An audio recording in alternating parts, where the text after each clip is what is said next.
Good afternoon, students. The next chapter which we are going to study in the NEET lessons is human reproduction. Human reproduction is one of the important topics in the reproduction unit, and human reproduction includes about the male reproductive system, female reproductive system, about the different hormones involved in the functioning of the reproductive system. Later, the fertilization process, how does the fertilization takes place? And once the fertilization takes place, the gestation period, the implantation, pregnancy, lactation, delivery and lactation. So this is the delivery, also known as parturition. It is, so this is about the different topics which we are going to cover in this chapter, that is human reproduction. You also know in human reproduction there are different type of the hormones involved in it. Yes, different types of hormones involved in the proper functioning of the reproductive systems. And so if we can clearly go in the beneath of this or detailed explanation, in the male reproductive system, there are different parts, that is rete testis, then the penis, then the vasa deferens, vasa efferentia. These are the different parts of the male reproductive system. And in the female reproductive system, there is infundibulum tube, then the uterus, fallopian tube, and these are the different parts which are there in both of the reproductive systems. Now coming to the first question. The first question in this chapter, that is human reproduction.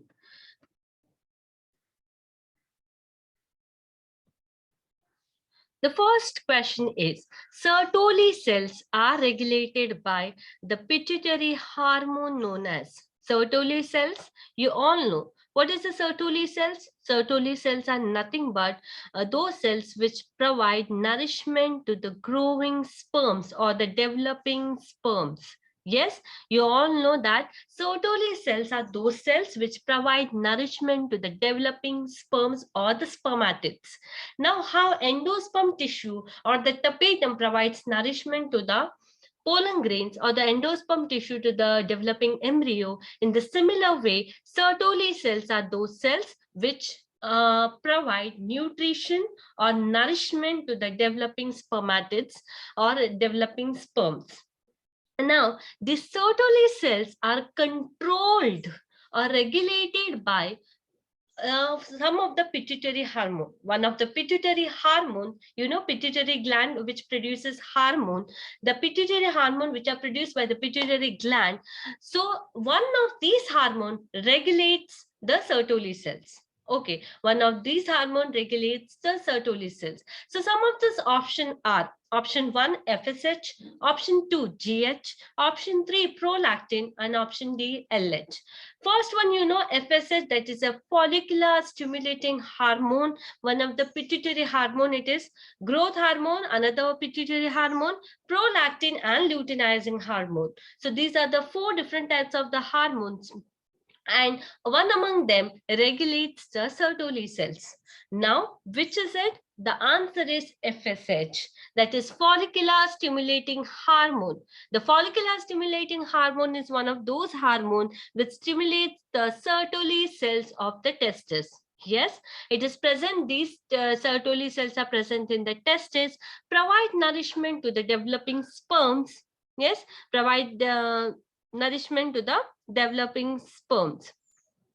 So Sertoli cells are regulated by one of those pituitary hormone, and one of those pituitary hormone is FSH, that is follicular stimulating hormone.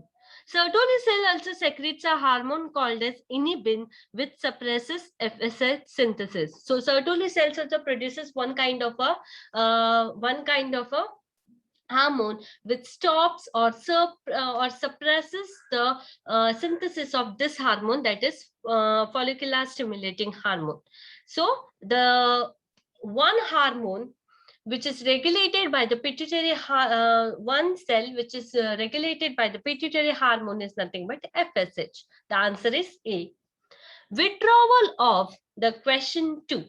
Withdrawal of which of the following hormone is the immediate cause of menstruation? So withdrawal of which of the hormone is which of the following hormone is the immediate cause of menstruation? You know, the menstruation is nothing but a menstrual cycle which you see every 27 to 28 days. Menstrual cycle is nothing but the breaking of the endometrium wall, which is lined for the to support the growth of the fetus in the uterus. So which of the following hormone, one of the hormone which is present in these options, is an immediate cause of menstruation? So if we withdraw that hormone, if we remove that hormone, it causes menstruation process. It causes the menstrual cycle. So option 1 is estrogen.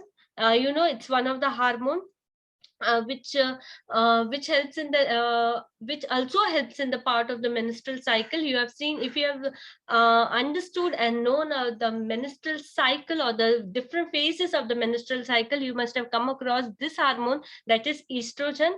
Next one is the B option, FSH, that is follicular stimulating hormone. The third one is FSH and RH, and the D one is progesterone. And the D1 is progesterone. Progesterone hormone is also not only involved in the menstruation process, but also involved in the pregnancy. So if we remove one of those hormones, is the immediate cause of menstruation. So menstruation is caused by the reduction of two hormones. As there is a reduction, or it reduces, the two hormone gets reduces, you get menstrual cycle. Okay, you get your menstruation. So one is estrogen, another one is progesterone. Okay, if there is a reduction of these hormone in your body, you get your menstruation. Especially progesterone at the end of the monthly ovarian cycle. If there is a reduction of the progesterone in your body after your this 27 to 28 days of cycle, you get your monthly ovarian cycle, that is monthly menstruation.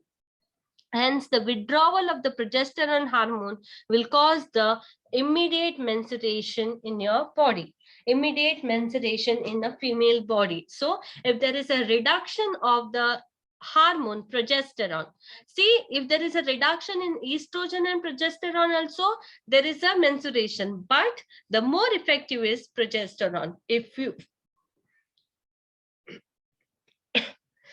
withdraw the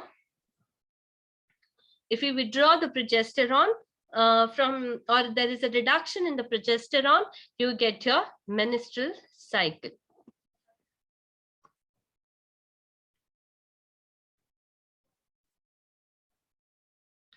The third question, in the human female, menstruation can be deferred by the administration of. Menstruation can be deferred, that is changed by the administration of, by taking of what? If you take any of these, you can defer, means you can alter the menstruation cycle in you. You can alter the menstruation cycle, means change the menstruation cycle. Clear? If you administer it, means if you take it, or if you orally take it, if you inject it or any such way, okay, if you inject it or orally take it, any of these hormones, you can change the menstruation cycle of yours. Okay, menstruation cycle of yours. So you must have come across these things. Yes or no? You must have come across these things where you can alter your menstrual cycle. If you have your period state at a particular date, for example, if you have got a periods on 28th of this month, that is July, you can defer it by taking the tablets or any kind of the oral administration. Yes, any kind of the oral administration. And that can be one among this, that is only follicular stimulating hormone, only luteinizing hormone, a combination of follicular stimulating hormone and luteinizing hormone, and combination of estrogen and progesterone. Okay, estrogen and progesterone, this is another hormone. So what happens when the production of progesterone and estrogen hormone stops in the blood, this leads to the shedding of the endometrium wall. When the reduction of the estrogen and progesterone comes down in your blood, what happens? There, the breaking of the endometrium wall takes place. Yes, breaking of the endometrium wall takes place. Progesterone and estradiol continue the hypertrophy of the endometrium lining in the uterus and fallopian tube and maintain it throughout the pregnancy. Yes. So what happens here?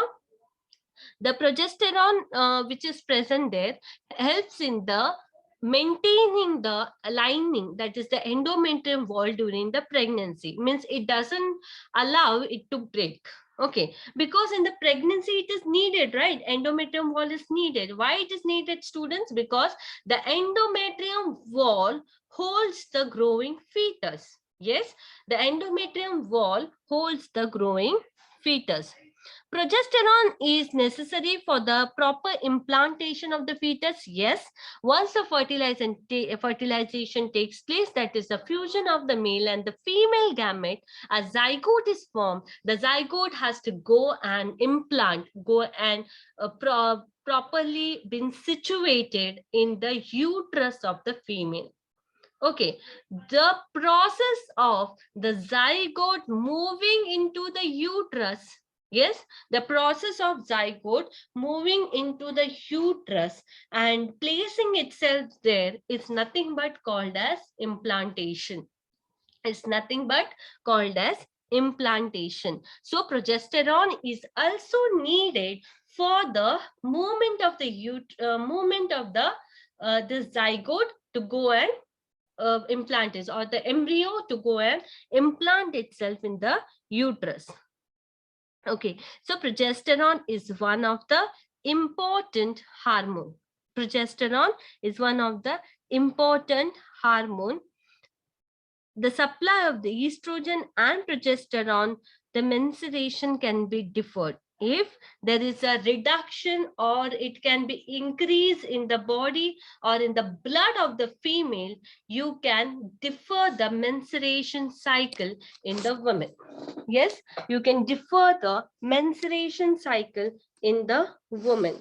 So the combination of both the hormones, estrogen and progesterone hormone, in the blood of a woman, can the reduction or the increase can differ the menstruation cycle. So combination of both the hormones is important.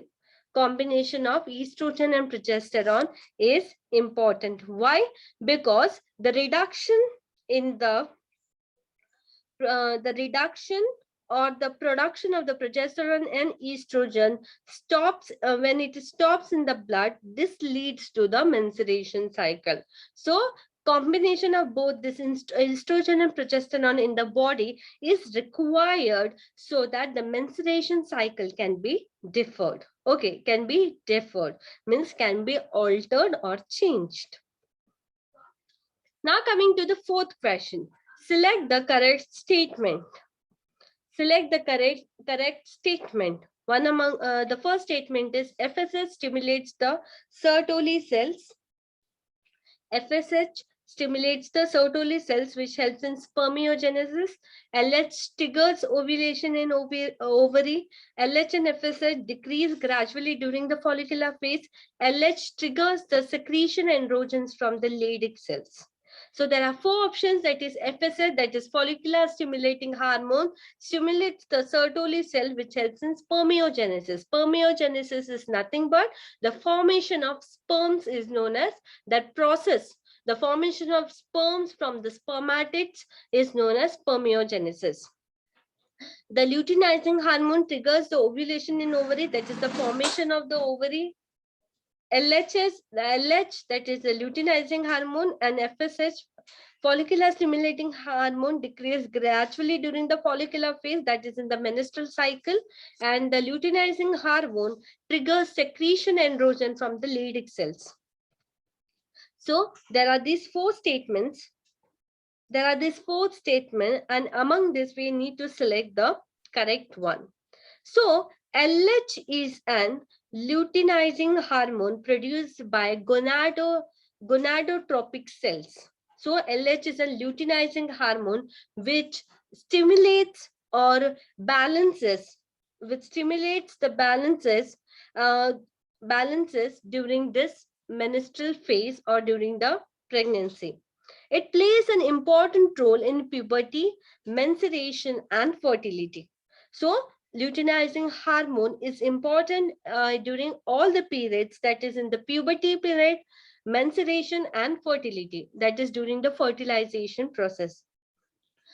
The luteinizing hormone is also important in the process of ovulation. What is ovulation? Ovulation is nothing but the release of the ovum. The release of the ovum is nothing but that process is known as ovulation process. And when does the ovulation takes place? After the one ovarian cycle. That is after the one menstrual cycle. And also in the development of corpus luteum, that is a kind of a yellow color body. Now in the male, how does it help? In male, the luteinizing hormone triggers the secretion of the androgen called as testosterone. Testosterone is a hormone. Yes, you all know testosterone is a hormone which helps in the balancing or kind of regulating the male reproductive part or the testis. FSH is a follicle stimulating hormone. You all know FSH is nothing but follicular stimulating hormone produced by gonadotropic cells in the anterior pituitary gland. It is again a pituitary gland hormone. It helps in the regulation of the development, growth, puberty, maturation, and reproductive processes of the body. So FSH has got the different functions. It stimulates the Sertoli cells of the testicle and helps in spermatogenesis, production of sperm. Now, how does these Sertoli cells help? Sertoli cells are nothing but which provide nourishment to the developing spermatids. It provides nourishment to the developing spermatids to form into sperms. And during the follicular phase, LH, that is luteinizing hormone, and FSH, that is follicular stimulating hormone, increases gradually. Increases gradually means there is a sharp increase here you see. They stimulate follicular development and estrogen secretion by follicular cell. Thus, luteinizing hormone and FSH, that is luteinizing hormone and follicular stimulating hormone, decrease gradually during the follicular phase. Yes, do you see there during the follicular phase, the LH and FSH, they increase gradually. They stimulate the follicular development and estrogen secretion by follicular cell. So the fourth that is the third option, that is the C, luteinizing hormone and follicular stimulating hormone decrease gradually during the follicular phase is a right answer. Changes in the GnRH pulse frequency in the female is controlled by circulating levels of whether estrogen, progesterone hormone, estrogen and inhibin, which is produced by the Sertoli cells, progesterone only, or progesterone and inhibin hormone. So changes in the GnRH pulse frequency in females is controlled by circulating levels of gonadotropin releasing hormone.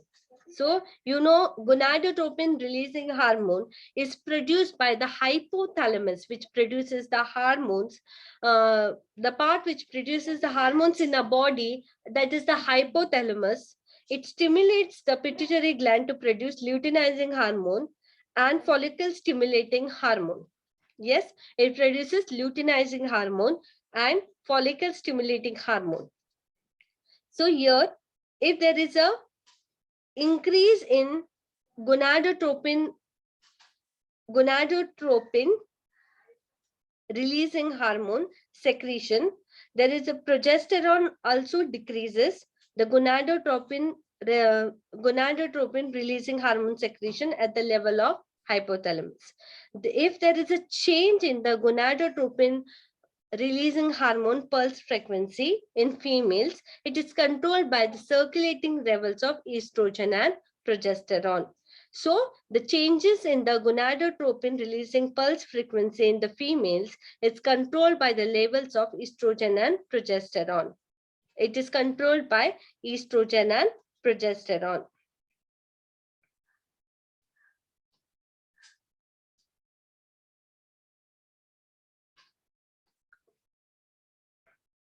A temporary endocrine gland in the human body is option A, corpus caardiacum, option B, corpus luteum, option C, corpus allatum, and corpus D, pineal gland. A temporary endocrine gland in the human body is the human corpus luteum, that is a yellow color body, is a temporary endocrine gland because it secretes progesterone. Yes, that is, it secretes a hormone known as progesterone, which is important in the fertility. It is important in the menstrual cycle. It is important in the puberty and also during the pregnancy. So it secretes a hormone known as progesterone and maintains of the early pregnancy. It maintains the early pregnancy. It develops after ovulation. Yes, corpus luteum develops after the process of ovulation, that is a release of the ovum from a ruptured follicle during the luteal phase. So the answer is B, corpus luteum. Several hormones like HCG, HPL, estrogen, progesterone are produced by with the fallopian tube, pituitary gland, ovary, or placenta. These hormones like HCG, that is a human chorionic gonadotropin, human chorionic gonadotropin, HPL, human placental lactogen, placental growth hormone, relaxin, estrogen, and progesterone are produced by, whether it is produced by fallopian tube, whether it is produced by pituitary gland, whether it is produced by ovary, or whether it is produced by placenta. So if we go with the option D, placenta produces two steroid hormones. What it produces? It produces two steroid hormones. And which are those two steroid hormones? Those two steroid hormones are nothing but estrogen and progesterone. Those two steroid hormones are nothing but estrogen and progesterone, along with the few proteinaceous hormones, which includes HCG, that is human chorionic gonadotropin, human placental lactogen, placental growth hormone, relaxin, peptin. These hormones function to support pregnancy during the gestation period, that is during the 9 months of the pregnancy, which we call it as gestation period. These all hormones, HCG, HPL, estrogen, progesterone, relaxin, oxytocin are important. So the answer is D, that is placenta.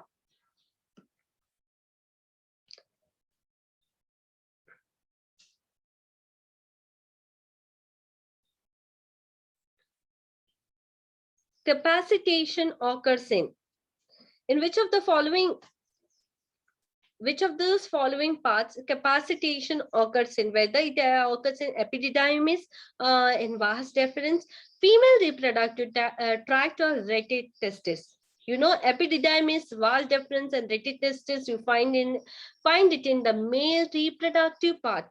Yes, you find it in the male reproductive part.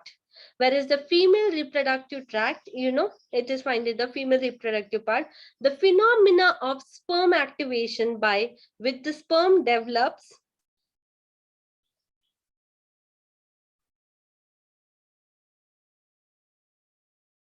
the phenomena of the sperm activation by which the sperm develops the ability to fertilize ova in mammals is called as capacitation. Okay, the phenomena of the sperm activation, that the sperm becomes activated by which the sperm develops the ability to fertilize the ovum inside the female reproductive part, in the mammals is called as capacitation. The secretion of the female reproductive tract remove the coating substance deposited on the surface of the sperm and activate it. Okay, what happens here? In the female reproductive tract, there will be a coating which helps in the removal of the deposited substance in the sperm, particularly those on the acrosome, that is the head part. Okay, particularly those on the acrosome, that is the head part, thus exposing the receptor sites and making the sperm active. Okay, once it enters inside the female reproductive part, what happens here? The shedding of the unwanted substances takes place, that is on the head part, that is the acrosome part of the sperm. It enters inside the female reproductive part and becomes activated. Yes, becomes activated so that it can easily fertilize the ovum. So that it can easily fertilize the ovum. So the answer is C, female reproductive tract. So the answer is C, female reproductive tract. In the human females, meiosis II is not completed until birth, puberty, fertilization, or uterine implantation. In the human females, meiosis II, meiosis process, reductional division, is not completed until which of these following? At the end of the meiosis one, what happens here in the female formation of the ovum? At the end of the meiosis one, females have two daughter cells. Yes, at the end of the meiosis one, it has got how many daughter cells? Two daughter cells. And meiosis two only occurs when the fertilization occurs by the sperm cell. Yes, the sperm has to come and fertilize the ovum. Yes, the sperm has to come and fertilize that cell. The one cell gets fertilized, the other four polar bodies gets degenerated. Yes, the other one polar body gets degenerated. So meiosis II only occurs when the fertilization occurs by the sperm cell. Meiosis II starts after the sperm proceeds fertilization process in the female. Yes, once the fertilization takes place, only after that meiosis II starts. So in human females, meiosis II is not completed until the process of fertilization. Once fertilization takes place after the meiosis I, the fertilization takes place by the sperm, the meiosis II starts. So the answer is fertilization. So this is all about the human reproduction. First 10 questions, students. If you have got any doubt, any confusion, if you want to ask me anything, if you want to clarify anything, you can personally ask me about the same. If you want me to repeat any particular question again, you can once again also ask me about the same. Hopefully all the questions are clear to you. Thank you. Have a nice day.